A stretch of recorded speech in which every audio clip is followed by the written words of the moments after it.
Okay. Before we begin, we have our legal disclaimer that we have to deal with. Nancy will explain the process for receiving the documents and the recommendations. Nancy Doyle is our Assistant General Counsel. Good afternoon. This is pretty much for the record, and I apologize for those that worked on the Data Standardization Subcommittee because it may be repetitive of what you already know. But as we explained at the outset of the Data Standardization Subcommittee process, the charter, this is a federal advisory group, charter for it provides that it renders advice, proposals, and recommendations to the full Technology Advisory Committee. We have met with representatives of the TAC to vet and process these proposals. And they've done a great job.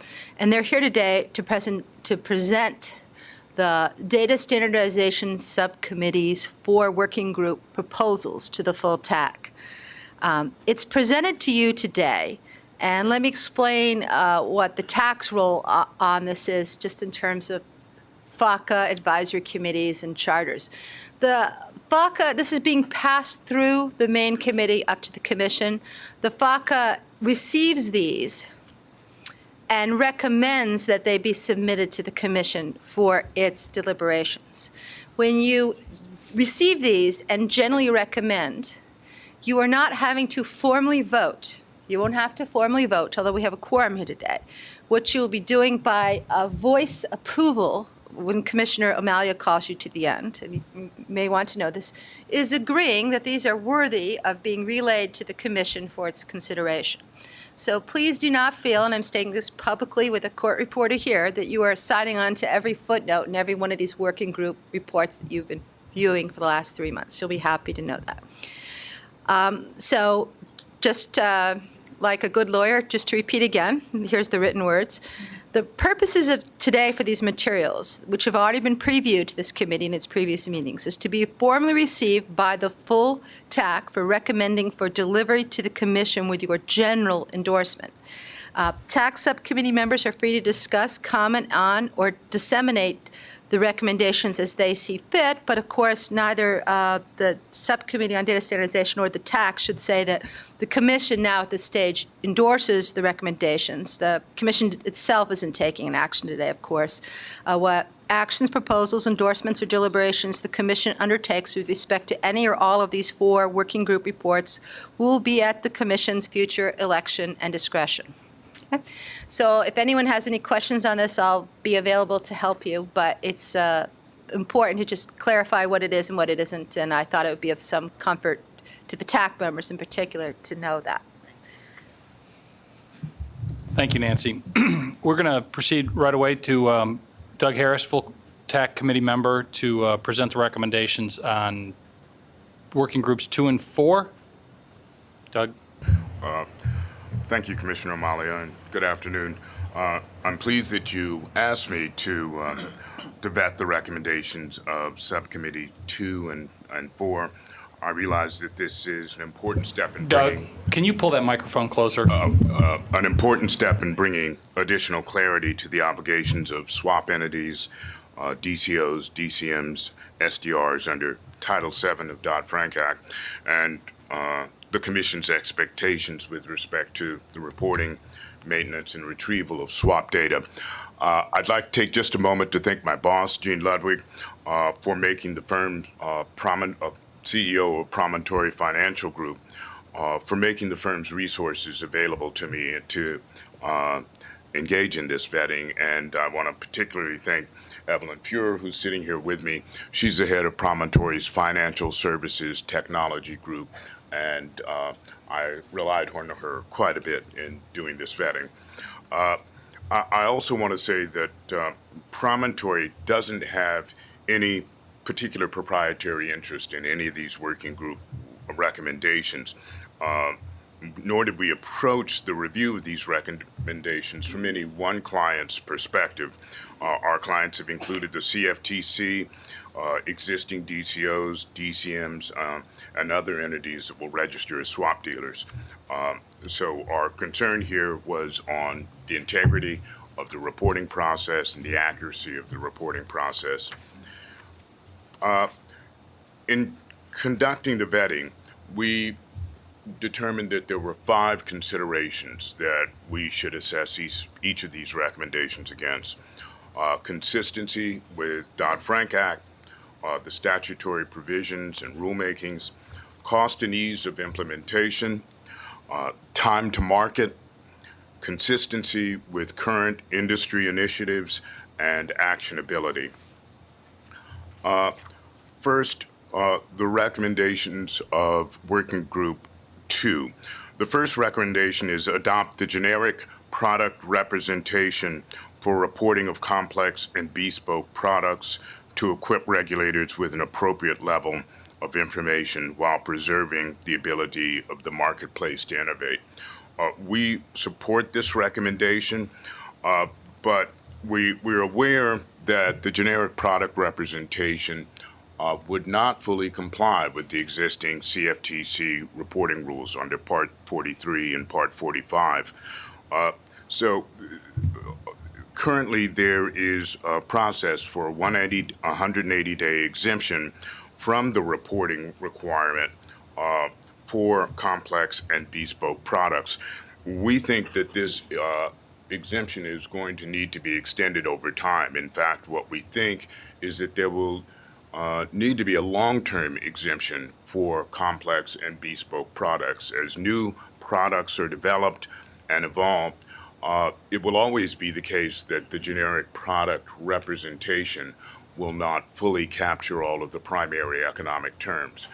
So we would suggest that the TAC suggests to the CFTC that they consider a long-term exemption for bespoke and complex products, and possibly consider a process whereby over time, as new products are developed, that the CFTC assess whether certain complex and bespoke products are now adequately captured by the generic product representation and no longer need an exemption. Recommendation 2. Leverage the ISDA Standard Credit Support Annex initiative to create a highly standardized data representation of the ISDA SCSA and explore possibility and options for electronic execution. Again, we support this recommendation, and we think that the TAC should recommend to that the CFTC continue outside of the formal rulemaking process to encourage the development of the SCSA and thereafter a machine-readable representation of the SCSA. And we note that this effort would be consistent with current industry initiatives of ISDA to create the SCSA, and FPML has also put together a working group to develop an electronic representation of the SCSA. So that was one of the factors strongly in favor of our support of this recommendation. Recommendation 3, regarding legacy portfolio legal agreements, finalize an industry-wide survey to identify legal agreement information relevant to systemic risk. The survey will confirm scope, feasibility, and collate information relevant to a cost-benefit analysis. On this recommendation, we actually suggest that the TAC suggests to the CFTC that it delay taking action on this recommendation, though we think that gathering this information from legacy portfolio agreements is going to be very important for the CFTC in order to better assess systemic risk in the swap market. We also think that that the obligations imposed by Title VII have already put a strain on the resources of many firms, and especially the technology resources. And we would recommend that the CFTC consider delaying the survey until after industry participants have completed some of their initial compliance efforts under Title VII.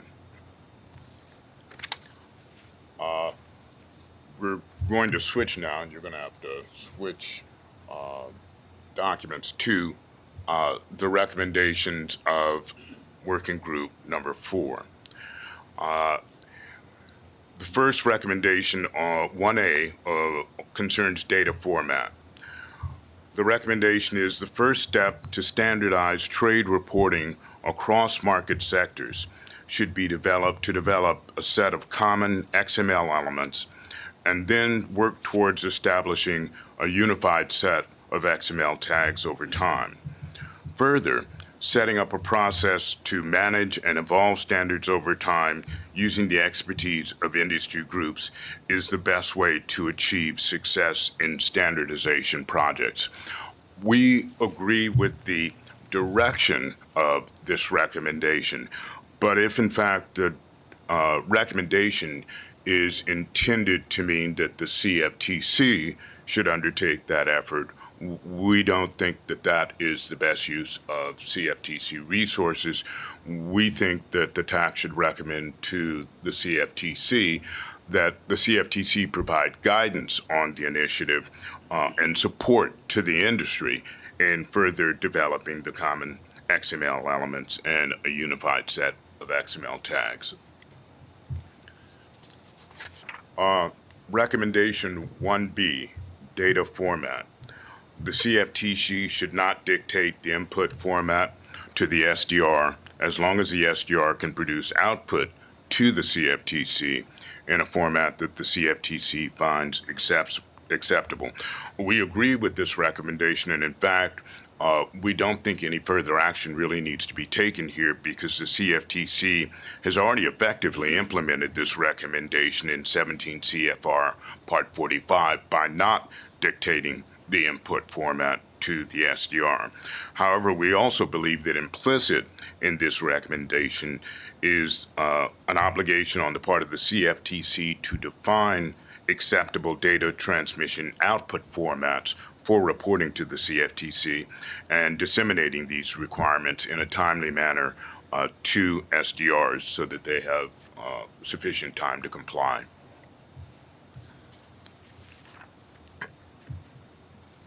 Recommendation 2A deals with storage.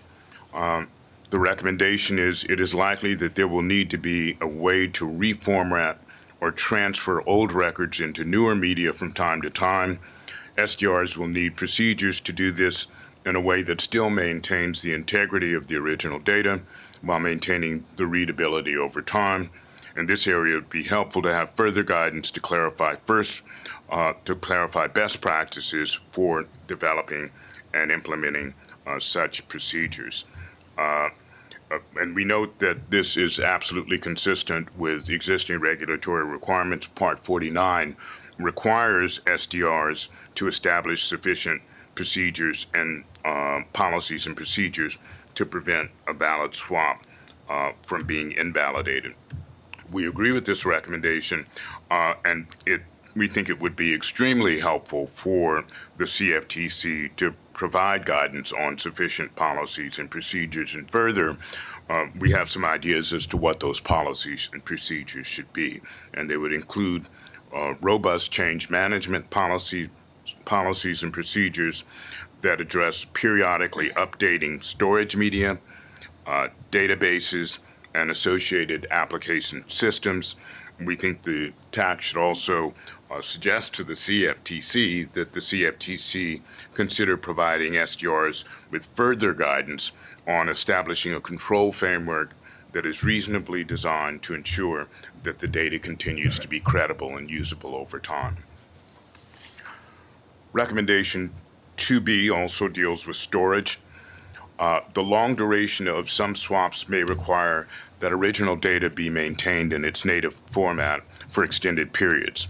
The term native file format appears to need further definition, as it is unclear whether this means the format created by a sender of data, the format that might exist in transmission, or the format that a receiver of data uses to state the data.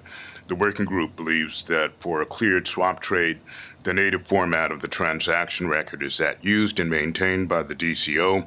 For a privately negotiated trade reported to the SDR, the native format would be that used and maintained by the SDR. This one we actually have some issues with. We think that possibly the focus on the native format may be too restrictive, and what's actually more important is the integrity and credibility and accuracy of the data over time. So we think the TAC should recommend that the CFTC consider providing guidance on developing appropriate controls and audit trails to ensure that stored data remains credible. Now, the one issue that possibly goes against our conclusion is the fact that native data, native file format, may be necessary in certain enforcement proceedings. We haven't made that determination, and so I think what would be appropriate is to first have some kind of legal opinion or analysis as to whether the native file format will be required for the CFTC to pursue enforcement actions. But aside from that issue, we think the real issue is the ongoing credibility and integrity of the data. Recommendation 3 deals with versions. Rather than allow every minor change to a product definition to result in a new and distinct product ID, keep product IDs stable by associating a version with product IDs. It would be important to match the product ID and the version, particularly when contract lifetimes are long compared to the duration of a given version. We agree with this recommendation primarily because it is consistent with current industry initiatives. Currently, identifiers are used with versions are used for CDS, and we know that the ISDA UPI initiative will involve versioning of the UPI and product taxonomy for all asset classes. Recommendation 4A.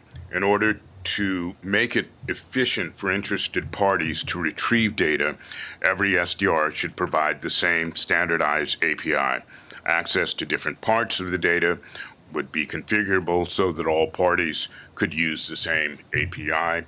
We also agree with this recommendation, and we think that it would assist the industry and the SDRs to comply with their reporting requirements and facilitate retrieval and analysis of data.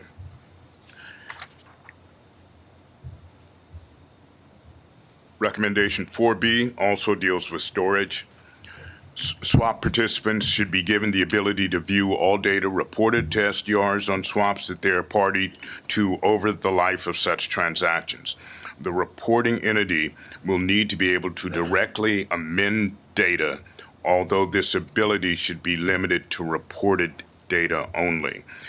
The counterparty should have the ability to report errors in data so that they may be corrected by the original reporting party or subject to some form of dispute resolution. We agree with this recommendation, but we don't believe that the CFTC should necessarily prescribe the process by which SDRs accomplish these tasks. Different SDRs may have different methods for correcting data and providing access to data, and we question whether a reporting entity needs to be able to actually directly amend the data. That would imply that the reporting entity actually can go into the system and report the data. That presents, in our mind, certain security issues. And so therefore we think that it's probably best that the TAC recommend to the CFTC that the CFTC allow SDRs to follow through on this recommendation and to allow access, to allow data to be corrected in the form that it sees fit. Recommendation 4C, access. The CFT should establish more detailed requirements for the analysis of data by SDRs on a regular basis, as well as for ad hoc requests by the CFTC. Until the CFTC establishes more detailed requirements, including the expected types and urgency of requests, it is unknown what future functionalities SDRs will need to support, which has important implications from a software perspective. This information will also help SDRs determine the needed computing horsepower for their middle offices. We note that SDRs are expected to routinely monitor data for the purposes of any ongoing swap surveillance and objectives of the CFTC, as well as for ad hoc requests. We support this recommendation because we once again believe that the more lead time and direction that the SDRs have as to what the future surveillance objectives of the CFTC will be, the better equipped they will be to respond to requests. And we note that there's going to always be a cost associated with complying with these requests. So the earlier that the CFTC provides this guidance to the SDRs, the more efficiently they can carry out their responsibilities to respond. Finally, recommendation 5 goes to timing. The initial data loaded into SDRs should be OTC swap data, as the primary goal of the relevant portion of the Dodd-Frank Act is to bring transparency to this sector of the market. With this in mind, the subcommittee recommends the following sequence for required reporting into SDRs. Phase 1, ensure SDR requirements are international and applied consistently. Phase 2, begin reporting of non-cleared trades. Phase 3, begin dissemination of public data on a real-time basis.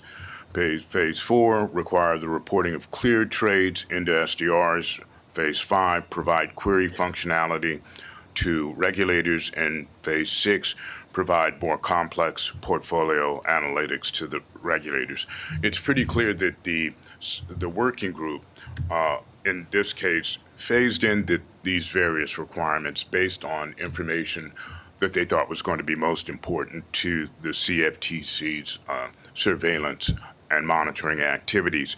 We would approach it slightly differently. We would suggest that the TAC recommend to the CFTC that the CFTC go after the low-hanging fruit first, and that would be reporting cleared trades and non-cleared trades, then disseminating public data, then providing query functionality, and then providing more complex portfolio analytics. What we disagree with is that phase 1, which would seem to have to occur before these other phases occurs, is the proper first thing to try to tackle.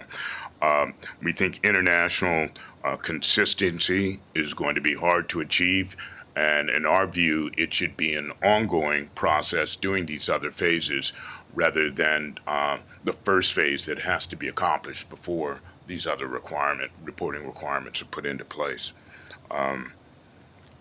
As we say at the end, we think the reporting of cleared trades can be achieved fairly easily, and it would be considered to be a big win for the Commission. And that's it. Thank you very much.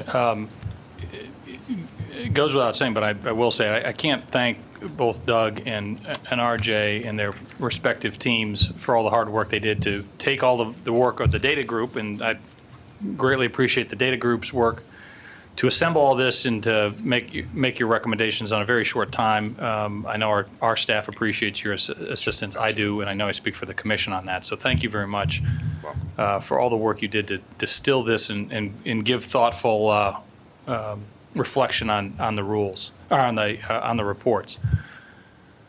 RJ, you ready? Yeah. Fire away. Okay, I'm gonna move through mine pretty quickly. We had to do recommendations on Group 1 and Group 3, product and entity identifications, specifically UPI and LEI. And then group 3 was the use of semantic descriptions for financial instruments. So we went through the tax recommendations that were provided in December. And what we have is that we recommend the use of an asset class accepted product taxonomy for Part 43 reporting, real-time reporting, in lieu of the fields listed in the Part 43's Table A1. We feel that that table is a little bit restrictive. As the use of UPI for Part 43 is optional, ISDA has taken on the sort of optional responsibility to complete taxonomy definitions for all asset classes that would ensure that required fields are covered for reporting purposes. We also recommend that UPIs will only be provided for Part 45 reporting where appropriate, and to continue to work with the CFTC in order to get detailed guidance for granularity of UPIs. This specifically relates to standardized products versus exotic or bespoke products in each of the asset classes. This will further categorize products for systemic risk management until such time that the taxonomy provides sufficient minimum classification. The existing rules of operations documents are available that govern the change process for OTC taxonomies at ISDA. It's a working framework right now. And at this point, for a July 16th implementation date for credit and interest rates, the industry should adopt the ISDA proposed taxonomy to allow for timely implementation. We also recognize that the taxonomy approach that ISDA has put forward can change over time. UPIs have a unique appeal for product classification, but the difference in definition and use of a common UPI in parts 43 and 45 to some degree limits the value that a UPI would represent for SDR reporting. An absence of clear guidance on UPI granularity should allow the industry infrastructure providers to leverage proxy UPIs until such time as the CFTC can prescribe a more universal approach to product classification. So the taxonomy approach serves to categorize OTC asset classes in a meaningful way in the immediate term. We believe that the CFTC should continue dialogue with other regulators to ensure consistent application of the OTC taxonomy recommendations. The governance of the steering groups or authors of taxonomy and UPI categorization materials needs additional analysis. Primarily, industry groups have not formally recognized, and I stress formally, DCO, DCM, SDR, and CEF participation in current classification activities. As these entities will have to adopt and support data transmission activities to one another, a mechanism for dispute resolution will be required. Current steering committee guidelines have not previously had to formally acknowledge, and I stress formally again, confidentiality or non-disclosure practices. With a wider range of commercially competitive entities now tasked with participating in a product classification process, new product innovations and timing considerations will have a larger role to play. LEI. We recommend the support for Part 45 LEI initiative being coordinated by FSB that leverages the ISO 17442 LEI standard for CFTC reporting. SWIFT, DTCC, and ANA are developing an industry solution to address the roles of the registration authority, facilities manager, and third-party provisioning capabilities for LEIs. That process is well underway today. We recommend the immediate notification and distribution of existing LEI records industry-wide where available. We understand that there are roughly 50,000 cleansed LEIs, and there's probably about 9,000 that are ready to go today. We recommend the use of proxy LEIs until such time as the industry can fully adopt and support ISO 17442 for designated swap dealers where LEIs don't yet exist. We recommend an appropriate industry integration and testing period in advance of required reporting compliance date. Integration and testing should allow for a beta phase of no less than 9 months, in our opinion, and a live implementation period with a definitive compliance date. LEIs are consistent with and highly correlated to several other Dodd-Frank initiatives, including LSOC and position limits. In some cases, the stated compliance dates of related Dodd-Frank reporting requirements could preempt adoption of standardized LEIs in favor of proxy LEIs in order to meet parallel reporting objectives. So we're have a little bit of a race condition here. The actual implementation costs associated with the initial development and distribution of the industry solution for LEIs does remain unclear. And it's not entirely clear if there is uniform international support or agreement for the CFTC's LEI approach. as foreign and sovereign regulatory mandates similar in nature to Dodd-Frank are either in draft form, still under discussion, or have yet to begin in earnest. The CFTC should continue to actively push for an international solution while endorsing a proxy LEI approach for markets under its jurisdiction to allow for sufficient integration and testing time. Group 3, semantic representation of financial instruments. We recommend the continued use of XML-based reporting schemas, FPML and FixML, in order to capitalize on the existing technology and framework investment of the industry for regulatory reporting. The standards available to the industry infrastructure providers, clearing members, and trading entities today are capable of addressing the needs of the industry and regulators with little, if any, technical modification. We recommend that any additional parallel analysis on the implementation impacts of ontological or semantic technology should be deferred until existing Dodd-Frank initiatives can mature and be reviewed for additional efficiencies and capabilities. The proposed benefits and opportunities of semantic representation of data appear encouraging with regard to the enhanced classification and analysis of data. However, a proper cost-benefit analysis should be done before further investing in this area. A good starting point could be a gap analysis of the reporting infrastructure once it's fully developed by the industry, in line with regulatory requirements. We believe that any attempt to force the use of semantic representation would only serve to complicate existing reporting requirements.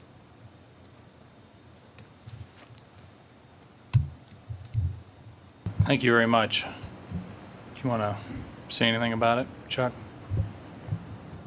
As the full TAC member. Other than, I guess, as a full TAC member, I'll recommend RJ's the working group's recommendations on those two topics, and would also just like to add one point of concern for the CFTC to consider going forward on the proposed solution recommended solution for LEI determination and the entities mentioned there to provide that. We do support it. However, we do recognize that that's essentially going to be this was not put out for an RFP, and so this is essentially a monopoly service, and we want to make sure that a concern's addressed in terms of how this is paid for and the costs are determined and fees are determined and so forth. Can I just clarify that? I mean, Yeah. it wasn't clear to me in reading the recommendations. Who's responsible? What are the roles and responsibilities in terms of the UPIs, the LEIs, creation and assignments, I guess? And then also, didn't we also discuss transaction identifiers? And I'll tell you my high-level understanding, and RJ can correct me where I get it wrong. The LEIs, I believe it's SWIFT, DTCC, and ANA. There's 3 organizations there that have been more or less recognized globally. There is some global momentum behind that solution, and I think it makes the most sense. And so determining an LEI will be a fairly straightforward thing. A corporate entity or hedge fund or swap dealer, whoever it may be that doesn't have one. I equate it to some extent to the old Dun and Bradstreet codes that every company had. So I think it's a pretty straightforward thing. You just need to have a code so everybody knows that when they see that code that's you. The UPI, I think what they're recommending there is more of a process of determining a UPI code as opposed to the codes themselves, so that it has the flexibility as new products come along, variations of products are developed. Anyone can use the taxonomy to derive the same product code as anyone else. And then I believe the USI, I'm not sure that was a topic of one of the working groups. No, that wasn't that topic. Well said. transaction identifiers are something to be addressed in the future, or? They're in some of the rulemaking. I mean, I think in terms of the CEF establishes those. I think if it's CEF traded, I mean, there are some guidelines emerging. Maybe they're even in the rulemaking. I can't recall. Well, a lot of this data is hopefully we can adopt or consider it as part of our decision making going forward and how we're going to implement it and what the challenges are from a technology cost, et cetera. Global coordination on the LEI is critical, and I believe it's this week that meetings in Basel are occurring to kind of harmonize, make sure everybody's on the same page. There is some issues, to Chuck's point, regarding the governance that I think are still being considered, but by and large, the standardization on how they're going to be what's going to be implemented and how soon they can be implemented using this proxy proposal is moving forward. But there are a couple of items still left open, and we will have to use the proxy to move forward. The 4 working group papers are on our website, and both RJ and Doug here have kind of provided their review, and through Chuck as well, to make recommendations or recommendations on those working groups to be kind of forwarded to the commission for consideration. So what I'll ask you to do here is to basically approve both of them, to make sure that the commission's aware of both of them. Since this is an open meeting and a public record, we will allow for other comments to come in on both the papers and the recommendations themselves. So if you have any further thoughts, we'll include all of that and provide that as a recommendation to the commission. A lot of the LEI is a good example of something that is very near term and immediate, and there are some other concepts that some of the other working groups considered that are farther range and will be valuable to us in considering how we tackle these issues. And even there was in one working group, no specific single consensus. So, on the taxonomy, that's a challenge for all of us to figure out what the next steps are on that. But it really will provide us a good range of ideas and concepts that we need to think about, not only for immediate rules, but longer range rules, and how we're going to integrate further automating and creating a universal record for all of this trading, and to automate all of it. Because as we heard this morning, the volumes and the speed in which all of this occurs really dictates a kind of a computer-aided strategy here. So I can't thank enough the working groups. I see them sprinkled about here who have participated, and I greatly appreciate your input and efforts on that. It was extremely valuable. These are very thorough recommendations and reports. They're on our website. I encourage you to take a look at them and download them, review them, et cetera. Provide comment. We're going to allow for that. But if you would, I will just ask if there's kind of a unanimous consent, or if there's any objection to forwarding all of this onto the commission. Does anybody have any objection on the TAC from forwarding all these documents and recommendations to the commission? Well, thank you very much. And I thank the Data Standards Working Group for their service to provide this information as well. We are going, anything else from a legal standpoint? No, I just to clarify what's happening for the record, I think it's clear, but in case I misheard it, it's not just the 4 working group reports, also the work product of Mr. R.J. Cummings and Mr. Douglas Harris and their organizations, for which, again, this is an educational process for staff, too. This whole working group has been really grateful. It's great working with you. That will also be forwarded on to the commission for reading, too. And I already said it, but I'll repeat it again. In agreeing to do this, you're not agreeing to any footnote in anything of binding any of your organizations. The entire point of FACA is that people come from their own industry perspective, and they share it with the government, and we consider it for what further action, if any, we might take with respect to one or not. All right, panel, we'll move to panel 3. Thank you very much, RJ, Doug, Chuck. Thank you. Thank you, Nancy.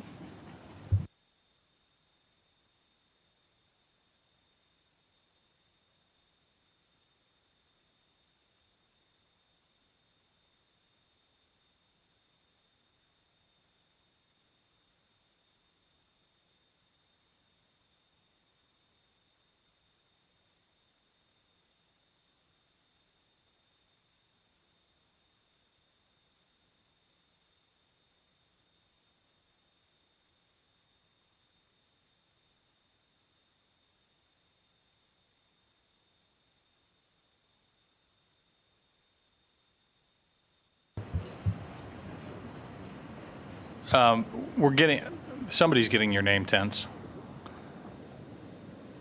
If you'll just have a seat, we won't let that hold us up.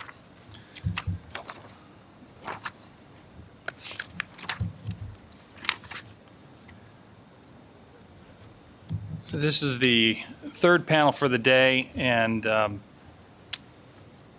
this is an idea. We had a rulemaking a couple of weeks ago that talked about documentation and how we're going to solve for trade breakage and issues going forward. We want to make sure that through documentation that there wouldn't be any anti-competitive behavior. So we impose some rules on that. But what fascinated me the most about this is, what are we for? What will the commission be for? What is the industry for in integrating the swaps market from a transaction to clearing perspective, keeping in mind that this is different than the futures market. We are going to have more CEFs. We had ICE and CME, two prominent players in the futures markets. And in the swaps market, we're likely to see many more transactions or transaction venues, swap execution facilities. We have to integrate the FCMs. We have to make through multiple clearing houses. And it all has to happen in less than a blink of an eye. And so our challenge is obviously to make sure that from a technology standpoint that this functions effectively, efficiently, and in a time frame that we have we have created our rulemaking and that you can all transact without any problem. So, you know, this is the panel. What are we for? What is possible? And it's clear to me that it's an industry solution, and we're going to have to rely heavily on the industry. The good news is, when we first put our proposal of rulemaking on the documentation, that's when the documentation lifespan ended, and the next concepts began. And the four gentlemen we have here today have taken a very active role, buy side, sell side. We've got execution, we've got confirmation to try to give you a representation of all elements in a very short panel of how we're thinking, how the industry is thinking about it, and how we can expect to transact going forward to make sure that we have credit checks on all of our trades. We have the ringleader, Randall Costa, Managing Director of Citadel. He is responsible for a range of strategic initiatives for Citadel, including OTC derivatives. Prior to joining Citadel in 2007, he was the CAO of fixed income in Citigroup. We also have Paul Hamill with UBS, and who did not send in a bio. He's Managing Director at UBS and has spent a lot more time in Washington because we've seen him a lot more. Then we have Jeffrey Marin, Managing Director of MarketServe. Jeff joined MarketServe in January of this year as Managing Director and a member of the management committee. Prior to this, he was head of client technology and the head of administration of e-commerce at GFI with over 20 years of experience in the financial markets. And then finally, we have Jim Rucker, head of credit and risk, market access. Jim served as chief operations and credit and risk officer at Market Access Holdings from 2010 to February 2011, and previously served as a CFO June 2004 to 2010. Also served as head of finance as well, vice president of international fixed income operations at Chase Manhattan before that. So, gentlemen, I don't know if you have a specific order. I don't, but you're free to start with Paul Hamill. And if you want to give us any of your background, I apologize. I just didn't have a document for you. Okay. Hit the button, light it up, and. Okay, thanks. I guess what we thought we would do by way of introduction is just give some history to sort of the working group and the business problem, just so people have the context of kind of what we're going to talk about today. I mean, from a business standpoint, the problem here is one of certainty of execution. And I think that, as a group of market participants and industry participants, we started to talk about that in various forums throughout the course of, mostly last year. And really that is, as we move to an environment where the products we trade are subject to some sort of mandatory clearing requirement, then the kind of trade is not done until the trade is cleared. And that's obviously different to the world we live in today, and was a problem that we would have to solve for. So that kind of certainty of execution problem started to manifest itself more clearly as we started to talk about some of the sort of standardized documentation structures that we were looking to put in place as an industry, especially last year. A small working group formed around about June last year, and started to look at how other markets solved this problem. and what other technologies and other solutions might be out there to achieve some of the things that were being discussed in the documentation. So we had the trilateral documentation structure, but there was also a view that we should think about how technology might solve some of those problems and start to examine how other markets worked. So we did that, and that small group worked closely with CCPs, CEFs, buy-side, sell-side, pretty much anyone who was interested from a market standpoint, and sort of tried to establish some principles, and then ultimately that folded into what became the FIA is the working group, which was then used to kind of more broadly socialize some of the issues and the concepts to try to get more of a consensus view across the market and what the outcomes kind of might be. So I would say, and currently the FIA is the working group is probably best described as being in the process of sort of finalizing the consensus around what those principles are. And I think we'll talk about, a few of those today. And with that, I'll probably hand over to Randall. Well, and further, just to set the stage, there was a slide. I don't know. There's one.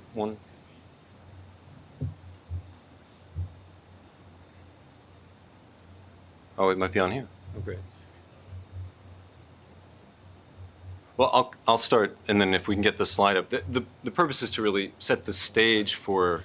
This is a really interesting problem set because it's at the intersection of risk, legal, plumbing, and market structure, sort of where the money flows and how markets evolve and at what pace.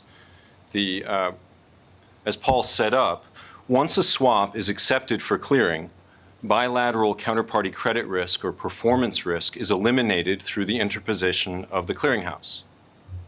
Right? Then the clearinghouse becomes the buyer. We know. So the question is, how do we get from the point of execution to the point of clearing acceptance, or make them the same?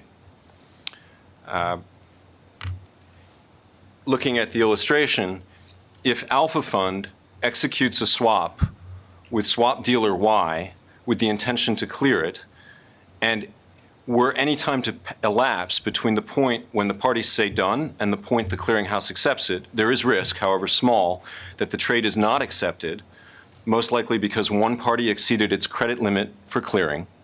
If the trade is not accepted and time has passed, the replacement price for the non-breaking party may be different than the price for the trade originally executed. The difference in price we refer to as breakage.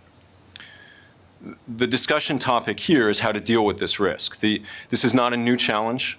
It's been solved in a range of existing clear derivatives markets, as Paul alluded to, such as futures, listed equity derivatives, and energy swaps. And in part, based on those existing frameworks, solutions are built or under construction for cleared OTC derivatives. We hope, I don't know what the protocol is typically for this panel, but while we represent buy-side, sell-side, trading venue, and middleware and confirmation, there are clearinghouses represented on the panel that are very much a part of our solution process here, our industry solution, and we hope they can speak freely as we go along. When we look big picture at those existing markets and what we're looking at today already with cleared OTC derivatives, there are two operational models. There's post-execution clearing acceptance and pre-execution clearing guarantees. If we were to walk quickly through, I can try to refer to the diagram. I know these are very familiar to most people in the room. In post-execution acceptance, the trade is executed, so it would be Alpha Fund and swap dealer Y. They would execute it through whatever modality, voice, CEF, they would execute it, and the trade would be submitted to the CCP for clearing. Before the CCP can accept it, it has to run through some fundamental checks. If we look at this diagram, it's, first of all, of course, is the product one that they accept for clearing? And the CEF or the trade capture utility may already have filtered for that. Two, is the swap dealer, let's imagine the swap dealer was self-clearing. Are they within their limits at the clearinghouse? Three, is Alpha Fund within its limit set by its clearing member such that the clearing member will say, I accept this, I stand for this trade? And four, is clearing member X also within its limits at the clearinghouse? If the CCP runs through all those checks and those are affirmative, it sends a message back to the participants, trade accepted. What I just described is all known to you as Clearport. Happens in seconds, breaks very rarely, if very, very, very rarely.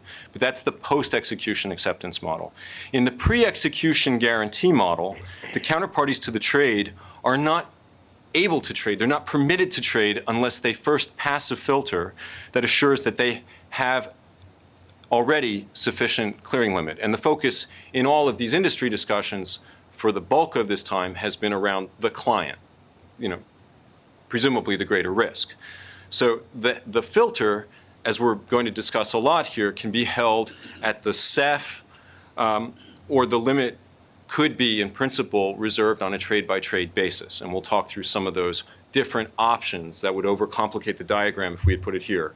But the point is that if Alpha Fund goes to trade with swap dealer Y, if there's already a facility in place where swap dealer Y can rely on clearing member X on behalf of Alpha Fund having vouched for that trade. In other words, through automation, Alpha Fund goes to input the trade and it passes a filter, the effect of which is to say that clearing member X is going to stand for its client in that trade. Then swap dealer Y doesn't have to worry about even the hypothetical possibility that the trade would break in a post-execution context. And what I've just described is all very well known to you from, for example, and there are many examples, like Globex. In effect, I think even this morning it seemed there was some discussion about those kind of filters, those pre-execution filters that ensure that, that the parties to the trade know that the trade is going to get cleared. The CME rules say basically if we see a matched trade done in Globex, it's accepted. In principle, that's because the CME, the clearinghouse, can rely on those checks having been done. And of course, CME is watching its clearing members as you go along. So it knows that that trade is stood for, especially when we're talking about an indirect clearing participant or Alpha Fund, the client. We know that the clearing member is going to stand for that trade. If post-execution acceptance operates in real time, that is, if the parties to the trade know immediately whether the trade is accepted, even in the post model, then if the trade is not accepted, there is no trade and there is no breakage. Again, we're talking something familiar to all of you in the Clearport model.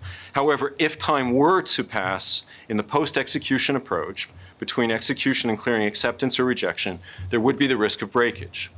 The pre-execution guarantee model prevents parties from even entering into the trade unless there is sufficient clearing limit set aside to ensure that it will be accepted.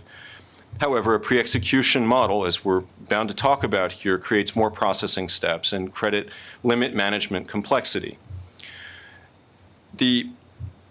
Just one big picture market structure point, if through post-trade real-time acceptance or through especially pre-execution guarantees, the risk of breakage is eliminated, then each party is free to trade with any other party and secure best available pricing. Real-time or guaranteed acceptance is fundamental, therefore, to anonymous central limit order book trading, since each participant in the club doesn't know who it's trading with and needs to rely on the framework to ensure that its trade gets done. Also for the club, because execution prices are displayed to the market in real time, they need to be definitive. Finally, real-time acceptance or pre-execution guarantee, by eliminating the risk of breakage, eliminates the need for any documentation between executing counterparties that would seek to allocate the risk of breakage. If there's no breakage, there's no need to have documentation that allocates that risk. And that in turn eliminates, from our perspective on the buy side, a huge barrier to getting up and running with clearing. So we have before we exchange perspectives, in terms of the big picture principles that we're moving forward with in the FIA-ISDA working group, which is a working group that works by consensus. It's a bunch of folks coming together with the spur, the incentive, the framework of regulation, the incentives, economic incentives of collectively maintaining a healthy market, and also avoiding building infrastructure that people won't use. So there's a sort of, a collective need, even if we have different perspectives, to try to arrange where we can around standardized solutions where we don't see competitive advantage. So in that context, there's a broad consensus that while the post works and is working, and if there was an economic crisis and I as a buy-side firm had a choice between not clearing or clearing, we could live with that just fine. There's a broad, I'd say a broad consensus to move to pre because it will enable all forms of trade execution, all the different modalities that we just touched on. And how we build that requires clarification on where we put the limits, where we particularly house, and we have to break it into two discussions.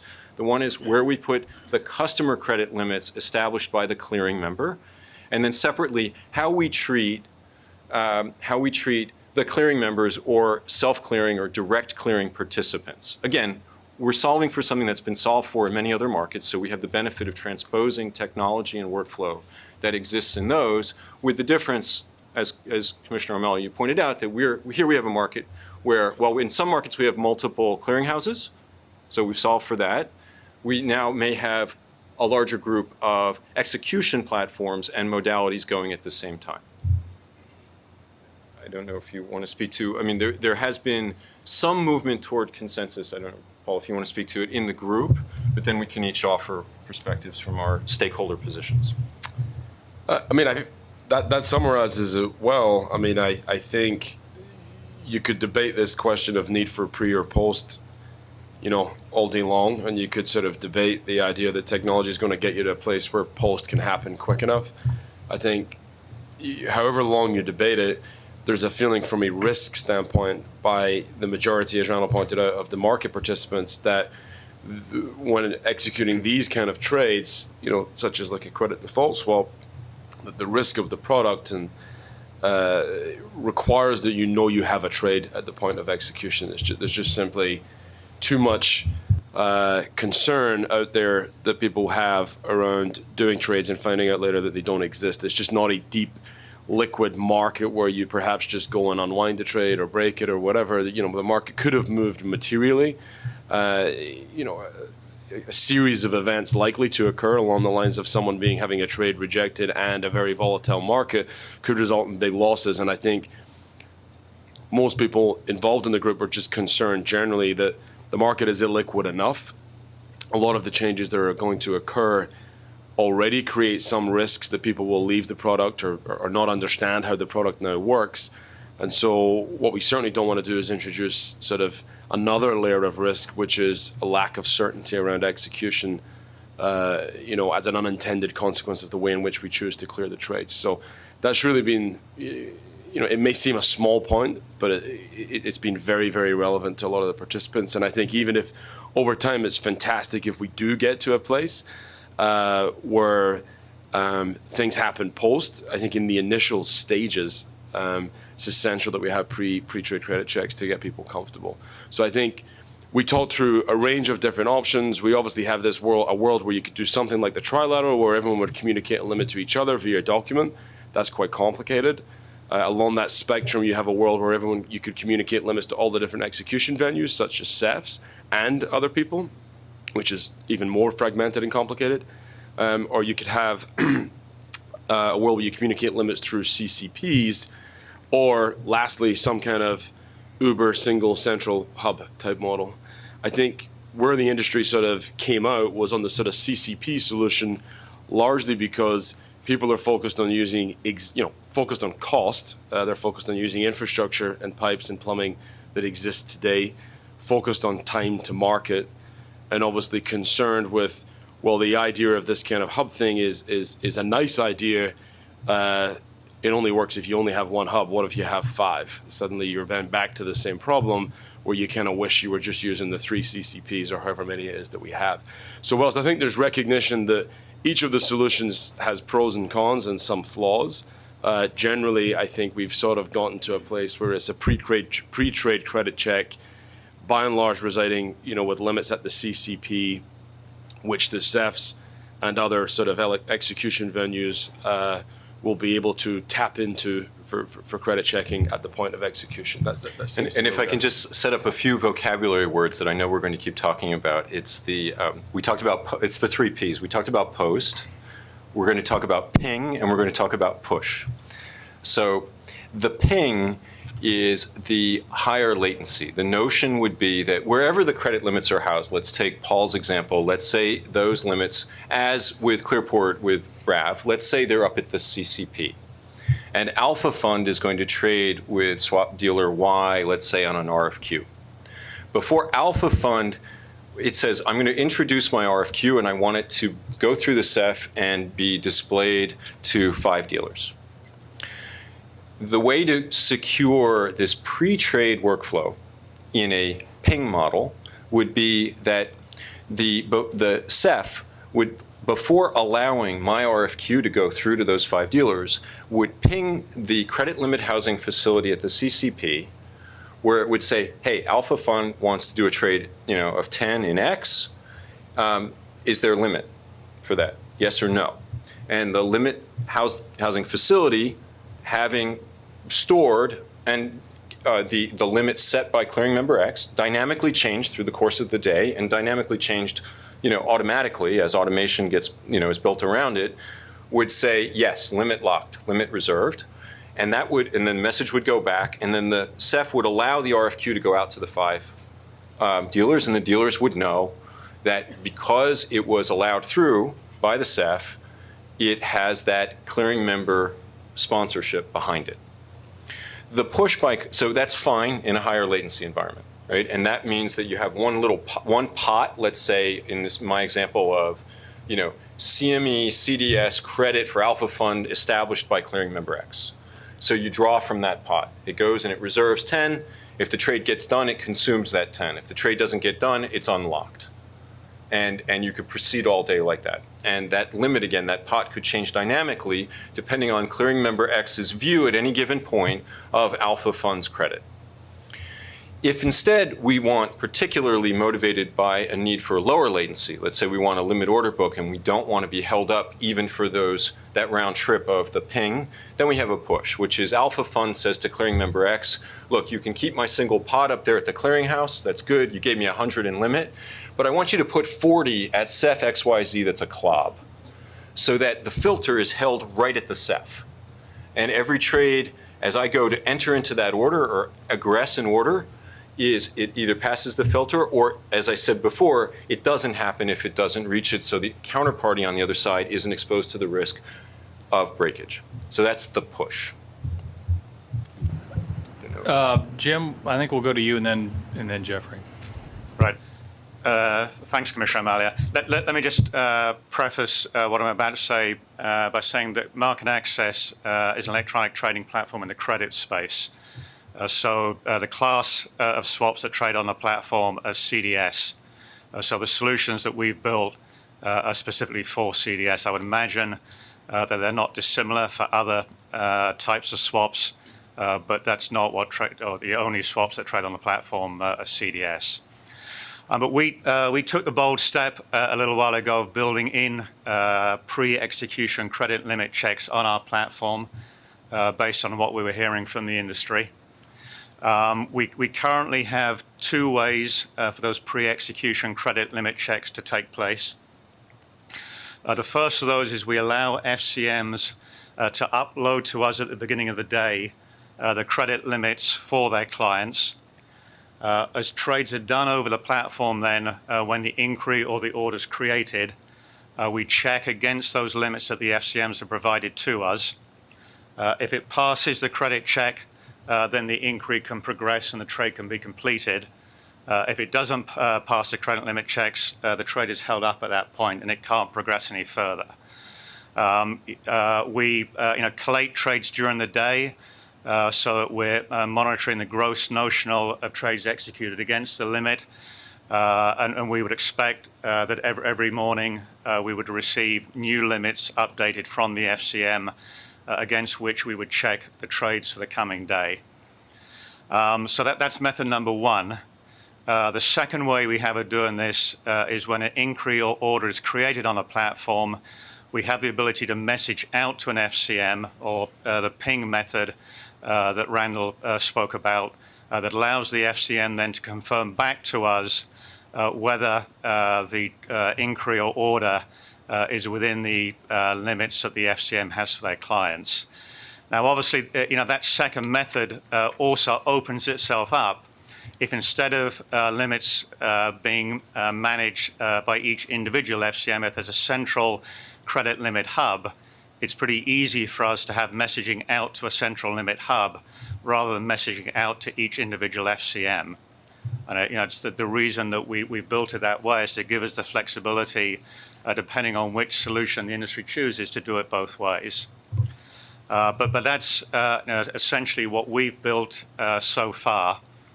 In terms of the cost of doing that, we spent something in the region of $200,000 to date in programming those solutions into the platform. At this point, we halted development at this stage, waiting to hear more about the industry feedback and the work of the FIA's group. It's to really round out the credit limit checking. We need to do some additional work. If it remains along the current lines of the CEF's monitoring limits and reaching out to either the FCMs or a central hub, we estimate there's probably another $100,000 of development spend we need to make to really complete the credit limit checking on the platform. So, we estimate the solution, when completed, will cost us in the region of $300,000. So that basis what we have. The one thing I would add is I think we would be supportive of some industry solution that created some sort of central method for checking credit limits. Obviously, there would be substantial work to do if we had to create the connectivity and the messaging with all of the FCMs that would have clients participating on the platform. That in itself would create some additional work. So as I say, we would be in favor of finding some sort of central solution. Well, directly responsive to that, I should mention that a key work product for the FIA ISDA working group is, so the first is what Paul said, which is a defined set of consensus principles to the extent possible so that there's guidance there. Separately, though, there is a technology group that is being formed literally this week, whose charge is to establish a messaging protocol to be standardized across the industry. That's to that point that nobody, I think, sees competitive differentiation in messaging protocols. And what messaging protocol means is, at one level, highly technical, so that all of the stakeholders in that diagram can communicate according to the same, using the same language. But more specifically, in alignment with the principles, as you work through the use cases, some of which we've just described in general here, there would be agreed messaging literal sequences. So the protocol for a ping sequence coming from a CEF to the credit limit housing facility and back again would be fully standardized, so that we're eliminating barriers to entry across all the different CEFs and minimizing the extent of excess investment around standardization that's good for everyone. Yeah, a standard messaging protocol would clearly be a significant benefit to us in ensuring that the work in connecting to all of the individual FCMs was minimal. Just one question. Your hub, the document that I'm looking at, which I assume is market serves. All right, so it's Jeffrey's hub, but I apologize because Jim talked about hubs, so. What's that? We're all in this together. That's right, to bring transparency to America. Do you want to wait for his? He isn't going. Why don't I'll wait for Jeffrey, but the question that I'll have for both of you is just how your respective hub or hubs relate to the rules that we just finalized a week or so ago. Great, we can talk through that. That'd be great, thank you. So Randall did a very nice job of walking us through and describing a lot of the issues. My grandmother always said, a picture's worth 1,000 words. So we'll talk you through some of the diagrams as well. Just by explanation, MarketServe currently is involved in the infrastructure in the industry. We're the messaging system that people use today, from execution to clearinghouses to the DTCC, which is one of our parents, which runs the warehouse, all the way through. So we already have a good understanding of what the structures are. We currently house a lot of the static data that would be required to make this operate properly, and we're ready to communicate with the clearinghouses. So let's just quickly go through some of the potential models as Randall described them. So the first one is the CCP holds the limit, and in which case each FCM provides a CCP, but they provide each CCP with a limit, which means if we have several CCPs, and we do around the room today, we've got ICE, we've got CME, we've got IDCG, each FCM would have to every day decide how much to give to each CCP. They could dynamically move it intraday, but they're always deciding ahead of time how much line to leave for each one of their clients at each one of the CCPs. And as we have Eurex and others that are looking to enter the market, that's going to continue to fracture out the liquidity that's available for clients to execute and move liquidity around intraday. The second is for the CEF to hold the limit as allocated by the FCM. And we all know, God knows how many CEFs we're going to have. There seem to be more every day. We're going to settle down to fewer than we have today, but even still that results in fracturing the lines that are available out there. Each FCM is going to have to manage now across all the different CEFs how much limit to make available. Going clockwise, the FCM can hold the limit and do it per trade query, in which case they hold it centrally. They know in real time what's available. They can do it against the futures and options positions. They can do it against cash and do basis, but that means that every CEF needs to contact out to every FCM. And although that's been done to some degree thus far per asset class, we would need to have a proliferation of those. The fourth choice in the lower left-hand corner is the hub holds a limit, in which case there's one central location for all the FCMs to get together and put the limits in place, for all the CEFs to go to look for those limits, and for all the CCPs to come in as well. So how would this actually work? What are the risk measures and what are the different choices? Well, the FCM could continue to calculate the risk every time a trade came in. They'd have the benefit of knowing the portfolio and can look at this across a wide variety of options. However, that adds latency and adds time, and again, has to go back to the FCM. The hub could calculate it as well. And we've come up with some methodologies for optimizing how this could be done and reducing latency. One of the things that Market, our other parent, does very well is pricing of derivatives. So we have the benefit of using their models, which are already industry standard. Also, the CEF could calculate it, but again, each one's highly autonomous, and there are quite a number of CEFs that are out there. So when would we reserve the line? As was mentioned earlier, the best thing is to do it pre-trade. So every time a bid or an offer would be entered into a CEF, they could reach out to the hub and check at that point in time. And as that order moved around on the market, it would already have pre-trade certainty. You would know that that order was good, that bid or that offer was available to be executed against.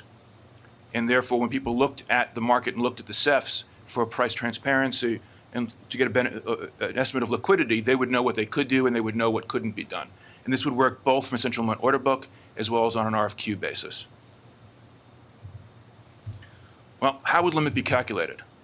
There are a couple of different models that are out there. We could do notional, but people started to get into spreads. That got very difficult. We could do it on a simple basis, or what we decided to do is just do a simple DV01 with a matrix that took everything down to a pretty common methodology for most of the FCMs to work with. What's acceptable latency? The answer is almost none. So the folks that we're looking for to build this platform currently build and operate exchange trading platforms. We're looking for a few milliseconds, which means that when a bid or an offer goes into the market and joins the bottom of the stack, by the time it iterates up through, you already know whether that trade can be done or not. How do we take care of the individual fund, which is a significant issue? And you guys have solved that fairly recently by saying that we're going to operate almost like on an IB basis, where it'll be done at the block pre-allocation level, and then allocation will take place later on. Confidentiality, people were concerned. If the FCM needs to give the line out to each one of their individual clients, to every CEF or every CCP that's out there, more knowledge is available about what those lines are than some folks felt comfortable with. By keeping it in the CEF, by keeping it in the hub, that enabled only one location to know what that true line was. And because today we already know all the trades that are being executed, and no one seems to have an issue with how well we're keeping confidentiality, we believe that was a reasonable solution to that problem. In terms of failure models, as was discussed earlier today by ICE and CME, people already have issues with how to do this, and people already have come up with solutions as to how to handle disconnects and other issues. We don't expect this to happen very often, if at all, but we need to assume that there's going to be failover, there's going to be two live systems, there's going to be disaster recovery, that everything will be mirrored, and it'll all operate in real time. And that's all built into the solution. So in summary, what are the pros and cons of a central credit hub? First off, standard messaging protocol. Randall's 100% correct. And the FIA ISDA working group is 100% correct. we all need to have a standard methodology for communicating with each other. But if everybody had a right to everybody else in subtly different ways, or over and over again, that sort of takes away from having the standard for the messaging protocol. It's easier to write to one central place. The cost of building the hub is less than the total cost of every FCM writing to every CCP and every CEF that's out there. It also enables a new entrant to come into the market. So IDCG entered the market. If someone else was creative as they were and entered later on, would every FCM and every CEF want to be willing to write to them? In the case of a hub, they would only write once and everybody would have equal access to them. Standard security, standard monitoring, so all of the risk measures that were spoken about and are in the documentation and last week's rulemaking are available in there as well. There's a global kill switch, so an FCM would have access to turn off a particular client across all CEFs, the same way a CCP would have access to turn off an FCM across all trading venues. Real-time updates, the availability for every FCM to update all of their credit lines in real time if they chose, or at discrete points in time if they chose to do that. And it's totally independent. It's not owned by any CCP, any execution venue, or anybody else. Cons, there's a little bit of latency. It's a couple of milliseconds. I'm sure some other folks have come up with some other issues as well, but that's the one that we hear the most. And we believe the trade-off of having a couple of milliseconds of latency, but getting that pre-trade certainty out of the way, benefits the market overall.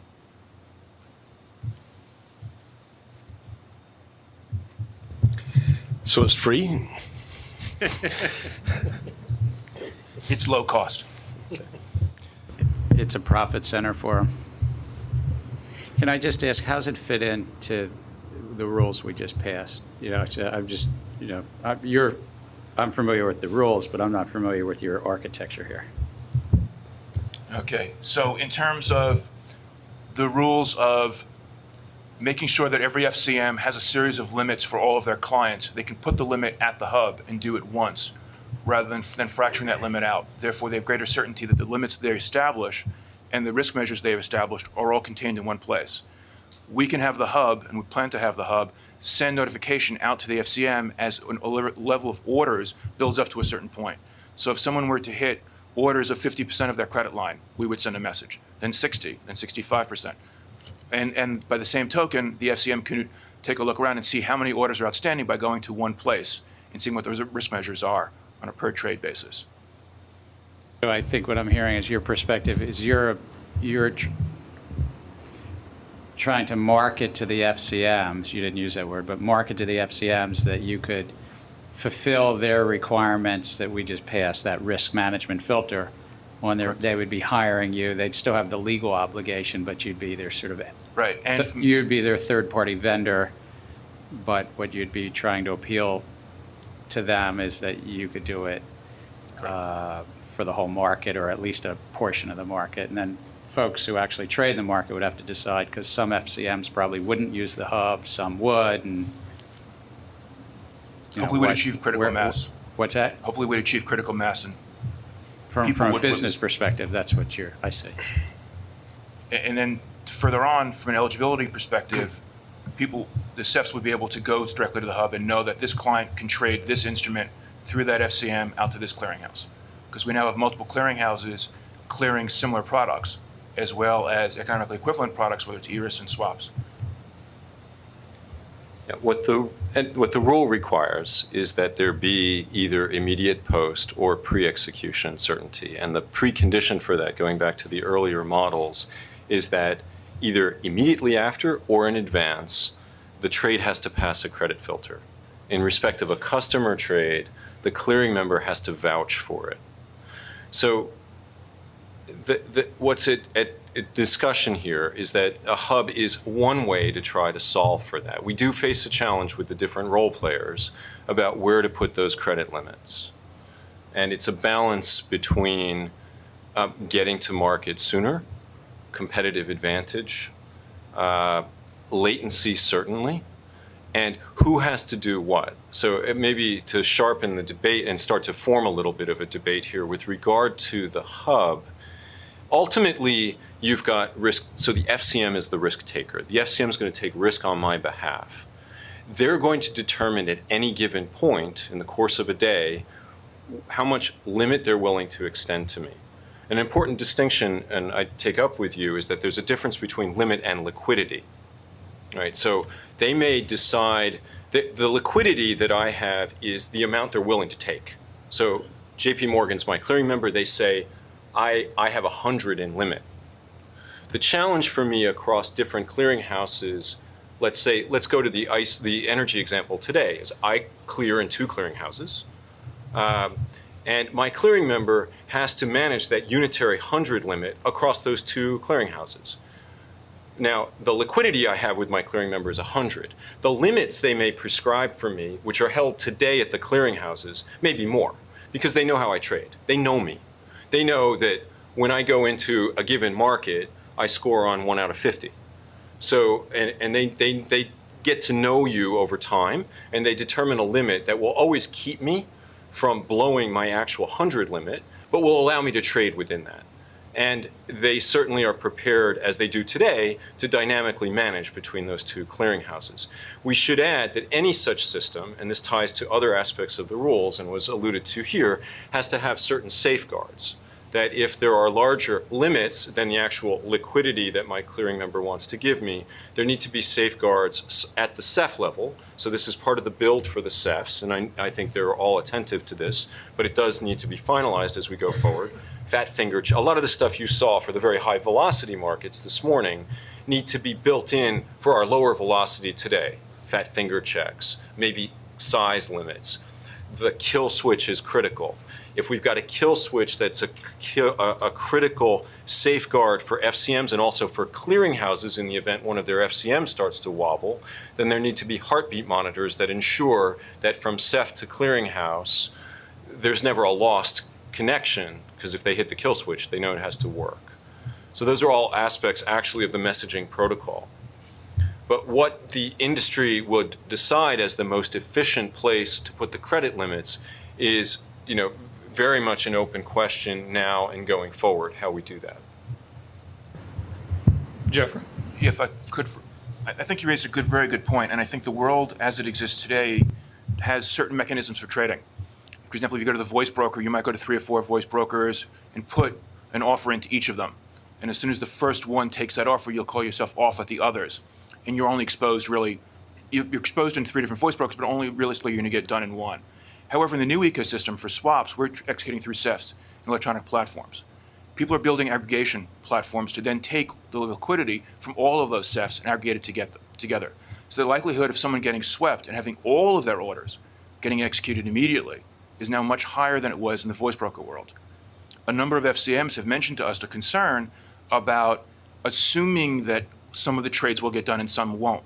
They're very much concerned until we actually see how the new ecosystem works and how things shake themselves out, that in the beginning, they may end up having to allocate more credit line than they expected to because people did get swept and all of their orders were executed rather than just the first one at their first voice broker. Now all 3 can get done instantly and they won't have the opportunity to cancel the other 2.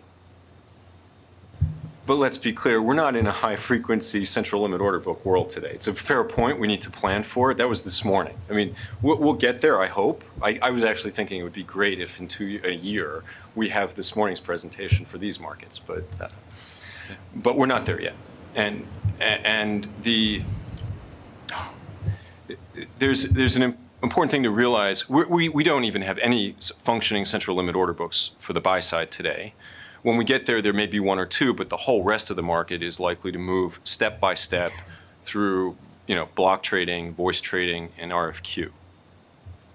I mean, if I can make a point, I think there are a lot of these points are really good points. I do think, though, the market will change. I mean, today, if you think about maybe the investment grade index market, we make like 250 up markets, right? I don't see a world where we're making 10 250 up markets across 10 CEFs and 10 live order books. It just won't happen. So I think a lot of people have speculated that available trade sizes on platforms will go down. I would say that's one consequence we would expect to see. So I think it's a valid concern, but I think there's ways people can react to. I mean, no one is going to hang themselves out there to get lifted on $2.5 billion, and if someone finds some way of doing that, it's just people will protect themselves. So I think that's a concern, but I think there's ways in which people adapt to the electronification of the market and won't try to trade exactly the same way as they do today to protect themselves. But I mean, Paul, can I ask you a question? To Jeffrey's point, whether it's $2.5 billion or $5 million, I mean, nobody's going to want to get lifted on multiple. I think it will depend. I mean, I don't know the answer to that question because we've never lived in a world where there are 10 CEFs or whatever it might be. But we're probably going to want to have our markets out on multiple venues, that's for sure. And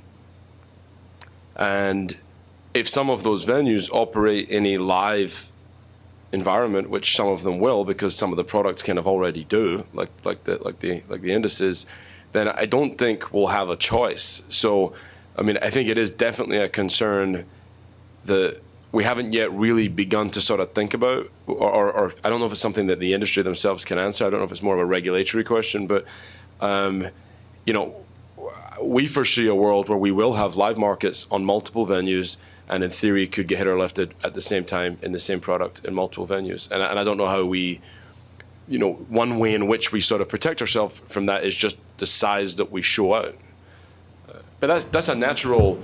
I'm not saying that's a bad thing that you show smaller size. I think, you know, some of the CEFs will likely create.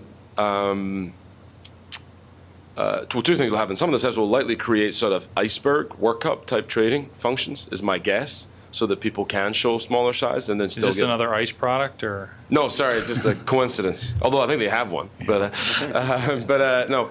What I mean by iceberg is you show a smaller size than what you really want to trade. So there's the opportunity to do more, and somehow that is only discovered at the point of execution.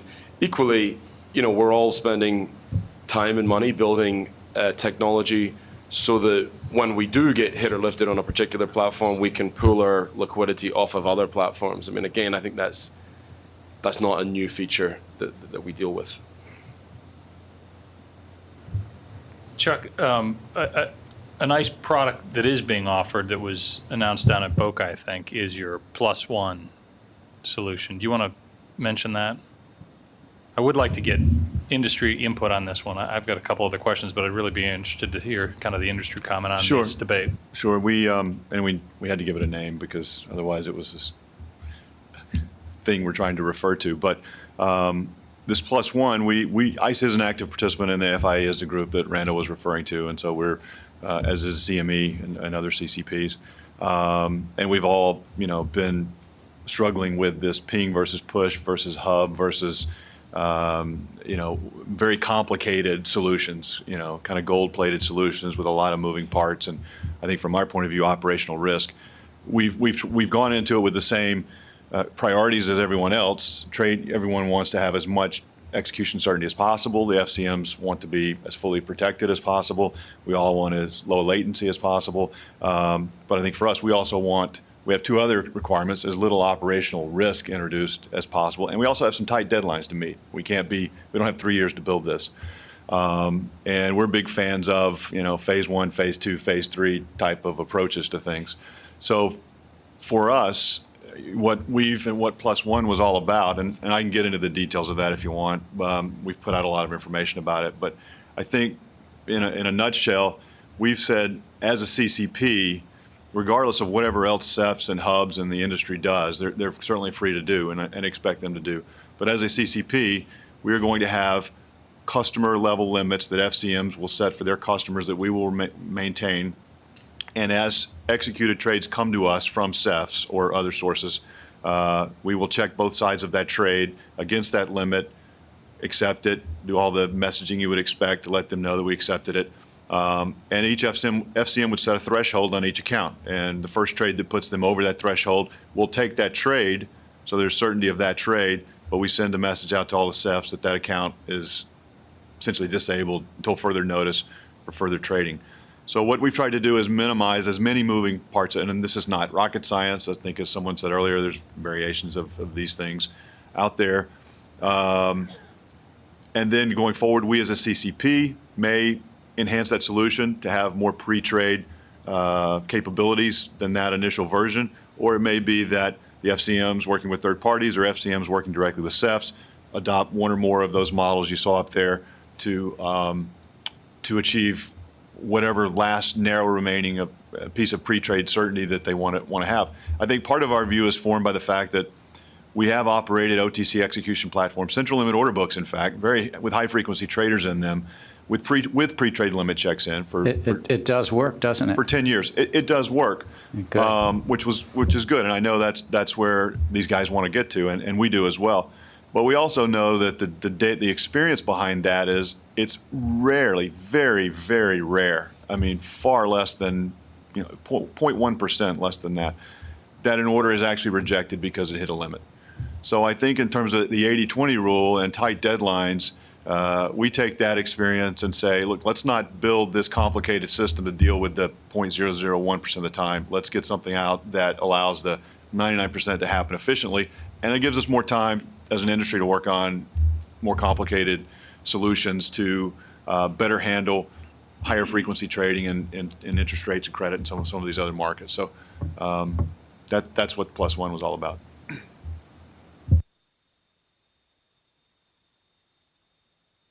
I think it's important to remember that the markets that we were talking about this morning exist in a vertically integrated exclusive arrangement, and I think that that's not what we're talking about with a swap market, and that creates a lot of complication. I think with regard to this debate, and I know that the groups working on it have concentrated on this issue, and that is the cost of going from instantaneous or near instantaneous post-trade acceptance to pre-trade certainty. The cost of making that very small leap is significant.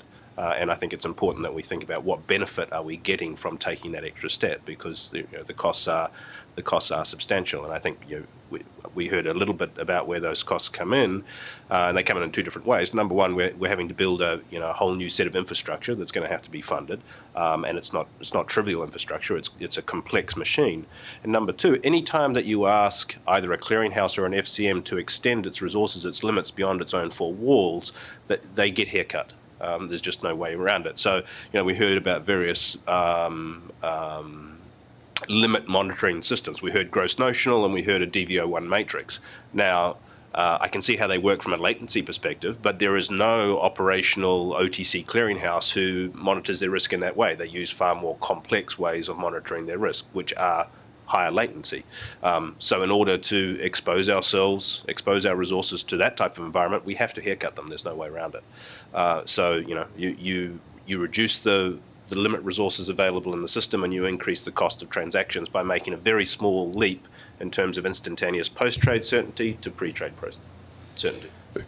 Maybe, I mean, from looking at that from perhaps an execution side of looking at the product, I mean, I don't think anyone, we've talked about this in the industry group at length.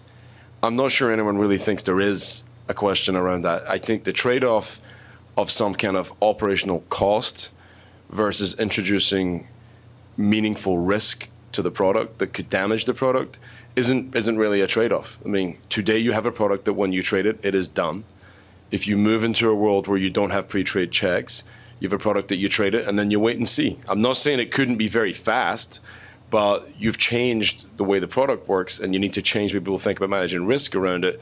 So from a risk standpoint, I don't know anyone who thinks that that's a simple question of just operational latency and cost. I think everyone sees it as a risk question. Yeah, I disagree almost entirely. I think that, I don't Then you disagree with everyone who's in that group, basically. Well, I don't think that's fair. I'll try to speak the middle. I think the bulk of the buy side actually aligned with more what Gary said. But looking forward and wanting to support efficient electronic trading, we are very supportive of, well, first of all, the ICE model, because that gives that increment of reassurance, or ultimately pre-trade, because that's what will enable central limit order books, very simplistically. Now, it seems to me, as we walk before we run, the bulk of trading that's going to be done in the next 6 months or 9 months will be much higher latency. We could manage with a slower process, including a slower pre-trade. If we start to move to central limit order books, whatever was said before, as a customer, I'm happy to be fragmented. So if there's a CEF that's a true central limit order book and latency matters, then take a piece of my single pot, even my post pot, and go ahead and push it up. Haircut me so that I can take the latency. And then I don't want any intermediate steps. I don't want to wait even a little bit to go check somebody else. But only when we get there. Yeah, but it's only required if you get there. So let me finish my point before I upset everybody in the industry. But and that is that, you know, the way that it works today, I think, is what happens is that at the time of transaction, there's a contemporaneous process of credit check. Now, from the outside looking in, that may feel like pre-trade certainty, but it's not necessarily pre-trade certainty. A trade may not be executed because limit is not available. Now, is that, you know, in the brave new world, is that instantaneous post-trade approval, or is that, you know, pre-trade certainty? And it's not clear to me that it's one or the other. So.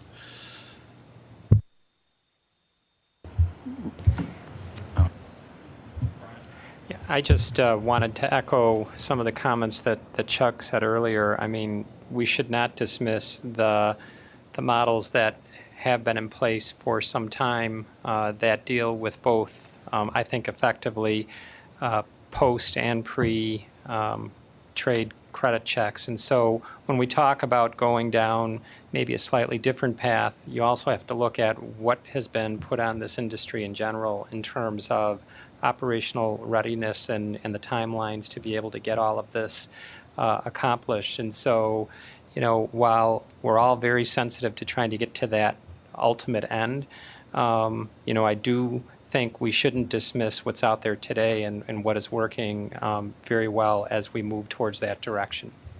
I mean, I feel like I'm the only one arguing for the pre-trade check, but maybe I'll just reiterate, you know, what I don't think because it's easier to have a post-trade check that you do that and give away safety. Like, that just doesn't seem to me like a sensible trade that anyone would make. And I think, you know, whatever anyone would say about what that group concluded, there was a large majority of that working group, including buy and sell side, who would rather have a pre-trade check. That's not to say people don't recognize there's hair on getting it done and it's complicated and it's hard, but if you ask someone, pretty much anyone who trades credit default swaps, for example, at the point of execution, would you rather know then your trade is done, or would you rather wait a little bit of time? The answer is, I'd rather know my trade is done. But the question is, how do we achieve that? And no one's saying that's easy, but it's not a simple question of there's no value in it, so let's just look at what we have today. Hey, can I ask this? Yeah. How do you read the rule that we just finalized if we said futures commission, everybody sort of entering into a cleared trade has to have a futures commission merchant guaranteeing them? Isn't that, in essence, saying it's, I mean, at least the FCM's on the hook? Whether the FCM's checking pre or post, the FCM is on the hook so that you can have anonymous trading. And, you know, I mean, you know, let's hope that the FCM is managing it in a way, not more than hope, but that they really are managing it in a way that works. Well, go ahead. I would say I was actually, and this is part of let's call it the dialectical synthesis, in the sense that on the greater risk, in theory, is on the customer side. So I think we would agree that and it's a less of a lift for the FCMs to stand for their customer trades, including through even a ping. We're hearing that from the CEFs, we're hearing that from the FCMs. Where we really would be trying to revise the world would be to ask CCPs to put pre-execution limits out against their FCMs. And I think this is an evolutionary process. We're not looking to go whole hog and get to the end stage immediately. We would like to get to pre-trade certainty and have that pre-trade credit check, and it's going to take time for us all to get there. But the FCM has to know about that order that was put in order for them to stand behind it. And they can either do that by having each of the CEFs tell them about it, or a hub or somebody else tell them about it. But otherwise, how do you get them to stand behind a trade that they're not aware of until after it's gone to the clearinghouse? But I'm gathering that you do interpret the rule that we just finalized, that everybody's got to have an FCM standing. So thus, if you enter a market anonymously and you don't know who's on the other side, but you know by force of some law that the party on the other side has to be guaranteed by an FCM. Yes. And that, I mean, that helps the clearinghouses. I think we're just talking here about the practical implementation of that, right? For an FCM to get comfortable with that, they have to put that limit somewhere and be sure that that trade is being read against that limit. I think that's what we're effectively. I think everyone agrees that's the best. That's how the central limit order book needs to work. I think the one section of the rule would certainly accommodate Clearport in the sense that it's real-time automated acceptance that would potentially be post. Okay. But the FCM still has to stand behind it. Yes. I was talking about the FCMs. I recognize you're talking about the clearinghouse, but I was talking about the FCMs. Yeah. You know, I just wanted to add a point on the practical implication of this.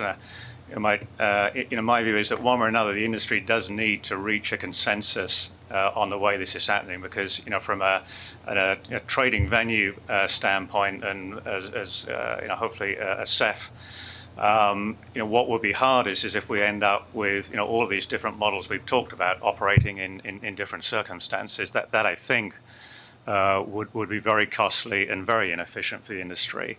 My personal view is that all of the solutions we've talked about could work to ensure that we get clearing certainty at point of execution.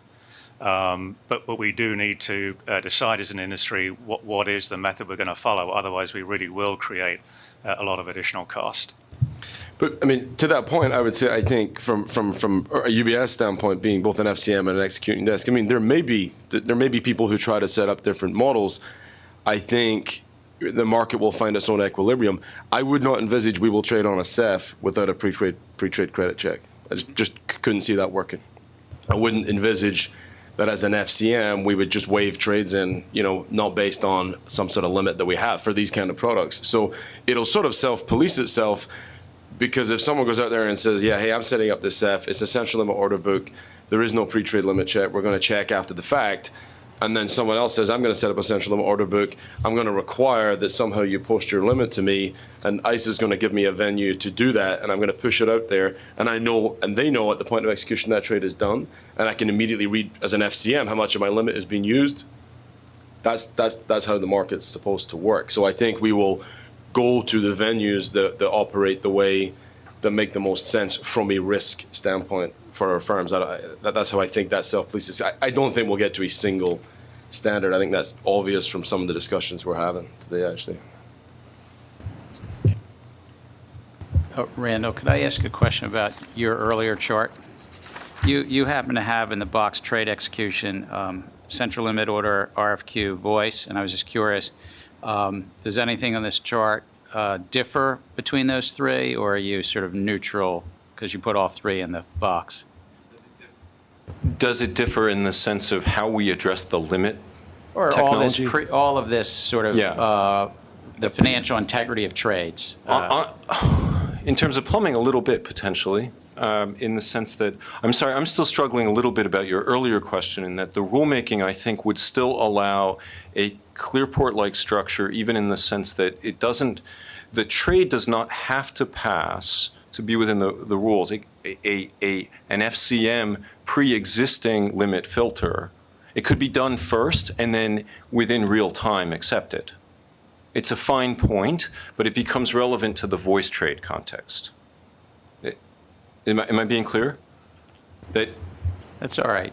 It's the plumbing of the plumbing, so I'll try to catch up later. But the issue with voice is this: in the world, and there will always be like block trades, right? There will be voice trades, like on Globex today, right? We have a huge liquid, absolutely. I'll say it liquid. As I've said it over and over again, block trades, absolutely. Yeah, that will happen. So the thing is, we say done. Paul and I say done off of an RFQ. So there's no way, as we're talking this through on the phone normally, that we will get there. But normally we would do this on the phone, and then we would input it into a trade capture facility. And the way it would be processed, as I understand it, even today, I'm looking over at Brian at CME, is it's like Clearport. It's immediate post-acceptance. It would hit the filters, both my FCM filter and my CCP, checking that it's within the FCM's limit. And from my perspective, that'll work fine forever. It worked for futures for a long time. If you want perfection and you want pre-execution certainty even on the voice trade, we can give that to you too by leveraging the same infrastructure that we're talking about here. in principle, market access could, let's say there's a trade that, I could do a trade and I could do an RFQ. It's going to pass through our ping filter or the push, and it's going to go to 5. But I've got a block trade, and I agree with Paul. We could, in theory, leverage the same infrastructure and run it through. We could put in the trade to 1 because it was block. It didn't have to go to 5. It goes to 1. But before it goes to Paul via market access, it passes the credit filter. So if he really wants that 1,000% certainty that there's no risk that it breaks between the time we say done and the 2 seconds that the clearinghouse delivers the message back, he could have it that way. And it isn't, I don't think anyone's built it, but it's not hard since everyone is busy building what market access set up. And we have certainly talked about that in the FIA as deform. That's the only difference I see. So you're saying in voice, or at least the voice you're identifying, which is a block, it's for a few seconds bilateral. I mean, because it's not anonymous. You know it's Paul. Paul knows it's you. Yes, it's not anonymous as between the counterparties. We would say done, but we're intending to do a clear trade. If we're in a mandatory cleared world, there's no bilateral trade that gets converted to a clear trade. We're doing a clear trade, but it's sort of subject to acceptance. And it hasn't been accepted for the time it takes for the two of us. If we were using a trade capture utility, like MarketServe or IceLink or VCon, he'd type in the trade and I type in the trade at the same time. The trades would match immediately, just like with Clearport, and as long as they aligned, there weren't as an exception kickback, would fly to the clearinghouse, run through the Clearport checks and pop back. And by the time basically we got done typing and took a breath, we'd have an accepted or rejected message back. The buy-side view generally is that if somehow it was in that 0.0001% of being, sort of rejected because I was stupid enough to blow my limit and not watching my fuel gauge, Paul knows who I am. He could say, oh, it was you. I know you're okay. Or I'm walking. I'm just walking from this trade. And I think that's the way the energy markets have worked and the way futures block trades work. We don't sue each other. We don't need execution documentation to get this done. But there are folks who are very concerned even about that instance, and we have a technological solution to it. It's market access leveraging or MarketServe as a middleware trade capture utility could in theory plug into credit limit pots as well and deliver the same functionality, or the CCPs could offer it. ICE, I think we've talked to ICE about it, or CME, they could similarly offer, just like they have Clearport today or IceLink today. I could just go to IceLink and there could be a screen that would function as if it were IceLink supporting credit techs or supporting a SEF. I mean, I think it's actually quite simple. You have one risk limit, and you kind of have 3 ways of trading. You're either trading on a limit order book, or you're trading on a screen using a request for quote, or you're trading by voice. It doesn't really matter which one of those you're doing. You're sort of doing the same thing, and it's just more like a slow motion version of it as you on the central limit order book, it's already there, and it's done. On the RFQ, it can be done at the limit could be checked as the RFQ is launched.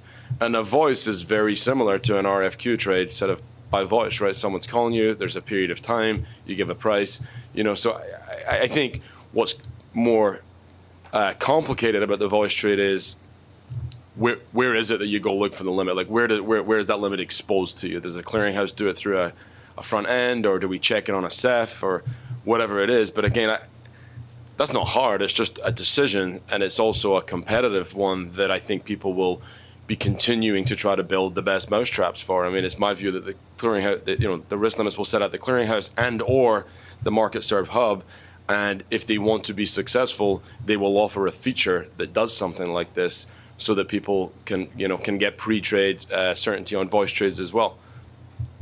I don't know that it's all that different. How long is it going to take to get to the ideal world of having it all plumbed and wired? I think our rule says October 1 of this year. I think you've heard a number of us say we don't need to get to the ideal world. You've heard some real, full ideals expressed here.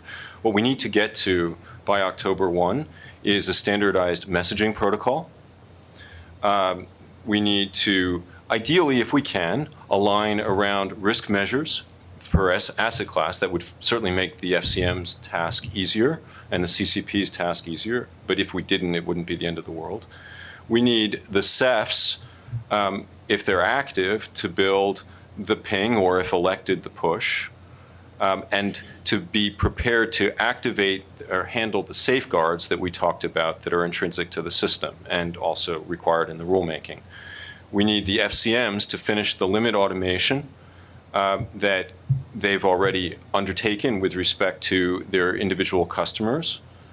And then we need the CCPs to build their plus ones effectively, or their equivalents. I've heard all of those stakeholders in my discussions with them say, and you've got a bunch of them around the table, that they're prepared to do that for us to get up and running.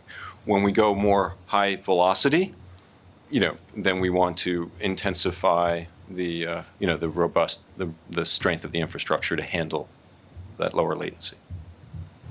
And there are interim steps that, as we just mentioned, already in place. We won't be able to achieve that by October for the hub. We'll have it shortly thereafter. The next generation credit. Brian, did that sound like the right to roughly? Yes.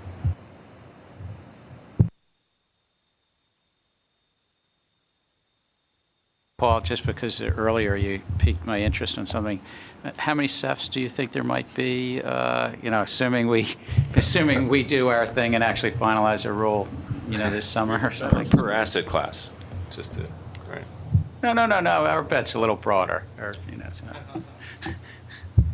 25? That's a real number. I'd say about that. You mean globally or U.S.? CEFs are global now? I don't know, because I count 14 now that on my list. Just want to remember, Cosgrove said he was a buyer at 100. That was until I saw the CEF registration form. We do know. We're just trying to help. It's you are helping. 13 CEFs have already signed up with NFA for 13 institutions have already signed up with NFA for regulatory services, and I think that it's going to be upwards of that. But I think it's, if I can contextualize, if not all of those are all asset classes, and very few of them are central limit order book. I think that's important to appreciate as we look at this discussion and decide what milestones we need to hit when. I thought most of the newer CEFs that were out there are all central limit order book. I know all the IDBs that are offering their platforms are all central limit order book. I think there are a few people today who do deal with a client very well, like market access, that will offer RFQ and potentially central limit order book as well, or not, as they choose, as the rules go through. But I would be a betting person on the side of more central limit order book rather than less. It somewhat depends on how we finalize, but how we propose is everybody has to at least facilitate live, actionable, ammo. So executable quotes and bids and offers with full market access or impartial access, as Congress said.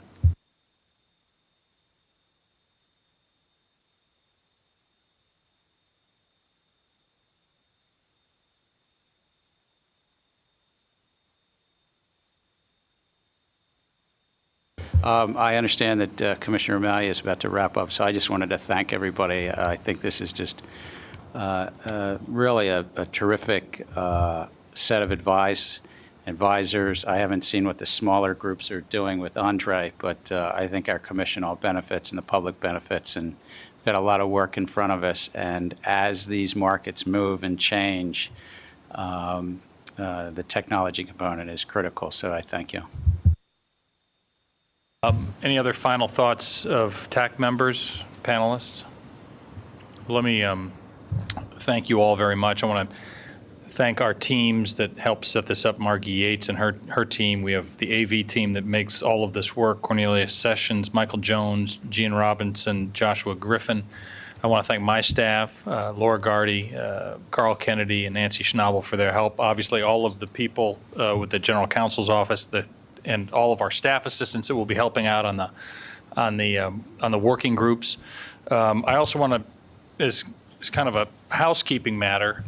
All good things must come to an end. The TAC committee is no different, but it's only version 1.0. TAC 2.0 will be, we have to renew the charter. The charter expires in June, and I will renew it. I will renew, obviously, there will be seamless transition for the ATS and HFT. I'm interested in what more work the data committee is interested in doing, and I'm certainly interested in the full committees, and we will renew it. And if you're interested in participating again on the next one, 2.0, let me know. Those who you think would be good candidates, let them know. I'd also like to know about different topics as well, what you think would be useful for us to attack and address going forward. So this is a useful process. I've benefited a lot in the brief 2 years that we've done it. We've got a lot of work out of you all, and I greatly appreciate it. And so we'll renew this again, Chairman willing, of course. Commission willing. It's Commission-willing. commission, general services administration, things like that. But yeah, but it's been highly beneficial. Good. So to that end, we will keep going. Let me know if you're interested in serving again, and we'll move from there. Again, let me thank everybody for their time, their effort to participate and to support these groups and to support the commission. It's very beneficial. So thank you very much for coming today, and thanks for your participation. Thanks.